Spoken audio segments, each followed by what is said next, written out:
Welcome back. Welcome back to another episode of Say Less. It's your boy Jay Stan, one half the dynamic duo, better known as In Retrospect Podcast. We appreciate the support. I appreciate the support for you guys tuning in each and every week. Always remember to like, comment, and subscribe. Please smash that subscribe button. Please help us reach our goals, and we appreciate you guys tuning in. Welcome back. Welcome back. This is Say Less. Usually on the In Retrospect Podcast, we look at the surface, further past the surface to find understanding. But we're going to look at the surface here on Say Less. There's been a lot going on in the news, so much to touch on. But the most, people may say it's controversial, but the most talked about topic as of late and recently has been the just hilarious statements regarding the transgender community. She's responding to a TikTok transgender woman in regards to them saying that women do not own periods. It's kind of crazy statement. In response, Jess Hilarious said in her video, she obviously was fed up. Who the F? Jess Hilarious said, who the F is going to stand up for us? And us, I mean women, real women, biological women, women who were born with all the parts that you guys wish that you were.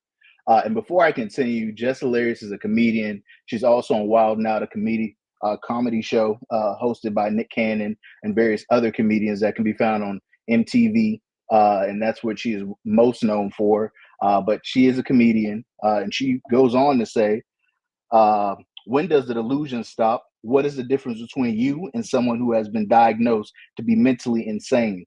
The only difference is you don't have a straitjacket on. Yeah, she went there. And a lot of people are saying, she's going to get backlash for stating her opinions. At the end of the day, it was a crazy statement that was made saying that women shouldn't be able to gatekeep periods when women are born women. And when they're born, this is Mother Nature. At least that's what I was taught. But hey, I just find it kind of a little crazy how someone can say that the women that were biologically born women are gatekeeping periods. But the main gist of her statements was that, nobody's standing up for women, which I completely agree. There's a lot of spaces that are being taken over, in my honest opinion, by men that identify as women. And it's getting really sticky in certain states. So I understand the frustration that is bubbling up on certain sides, especially on the women's side of everything. This has been a very hot topic as of late. I don't see anything wrong with what she said, me personally. The main gist of the message, if you really get down to the nitty gritty of it, is that, she doesn't feel as if though women are being fought for. If anything, they're being pushed aside for the transgender community to take, more space up in their ecosystem. And when I say ecosystem, I always feel, in my honest opinion, like men have an ecosystem that's built where they can flourish, and women are building their ecosystem where they can flourish. And now we have, transgenders are either in both for the most part, but I feel like they should be able to create their own ecosystem where they can thrive as well, because that's always a possibility. But nonetheless, Jess Hilarious is definitely catching a lot of backlash for her comments, going straight at her saying, listen, you weren't born a woman. Women that were born women have the right to gatekeep the right for periods. And listen, I'm a man. Look, I don't know how y'all do it. More power to y'all. That's crazy. More power to y'all. We're going to move on to the next topic. We're going to talk about these pageants as well. Well, I know we were talking about a little bit about the transgender community moments ago. I will say that as of late, with the U.S. Miss USA competition, they're saying that as of right now, the rules state that if you are a transgender woman who is transitioning, if you haven't fully transitioned, then you cannot compete. So that's interesting, considering I want to say a couple of days ago that Miss Italy completely banned transgender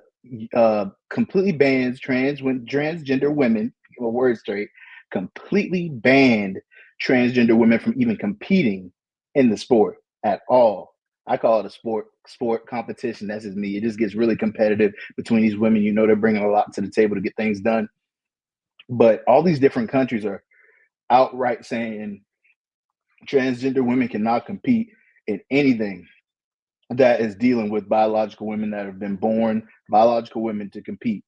So it's really interesting how the U.S. is standing on, they're more standing on what they believe. They're going through all these articles, articles and rules in order to allow transgender women to compete. They believe that as long as they have gone through the full transition, that they'll be able to compete.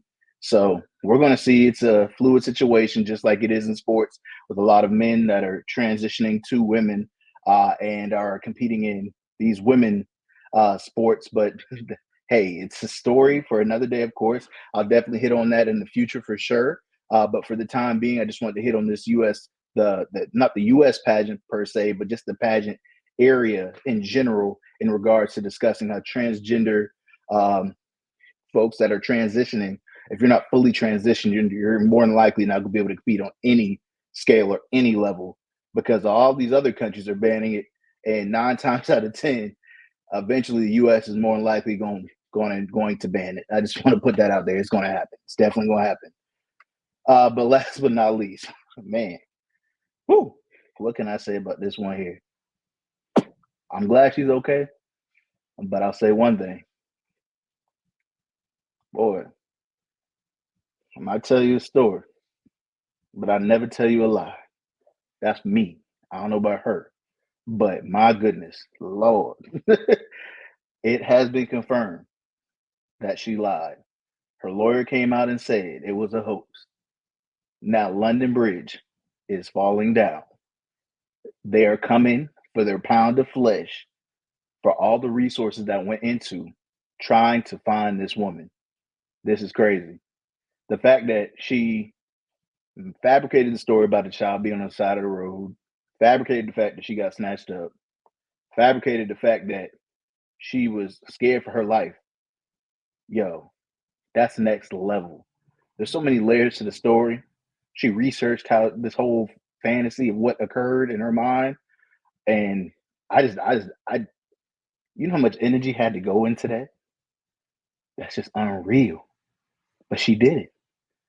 And now, when I said they're coming for the pound of flesh, I mean all those folks that put all that manpower into trying to find this woman. These helicopters not cheap. We're gonna fly around trying to look for you and see if we see you in the bushes and the trees and they can't find you. Why? Because you're in a hotel? But listen, man, I'm glad you're okay. But I'm gonna say one thing.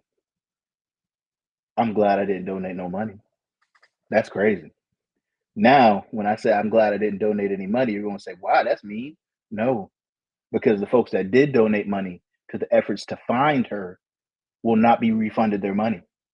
And as of right now, over $63,000 was donated towards the efforts of finding Carlee. Now, these folks went out of their way to give their hard-earned money, and it will not be given back. That's tough. But like my pop says all the time, don't give no money. Don't give money to nobody and expect it back. Give the money away and just know you're more than likely not going to see it. This is a crazy situation. Carlee did what she did. The lawyer admitted it. Now these folks that, I want to say the county or the state, whoever put all this money into getting the fuel and all this, they're definitely going to make her pay that back. She going to run that. I don't know what kind of community service she's going to have to do, but she's going to have to run that money because they're not playing with her. My goodness. And I appreciate you guys, for tuning in, listening to me, go on my little spat just now, but my goodness, Carlee Russell, next level. Man, somebody need to hire her because she's a next level rider, boy. Did not see that coming. Shocked me. But it's been your boy Jay Stan. I appreciate you guys tuning in. Once again, I'll be coming and tune into me every other Tuesday. And once more, I appreciate you. We appreciate you. And always remember to like, comment, and subscribe.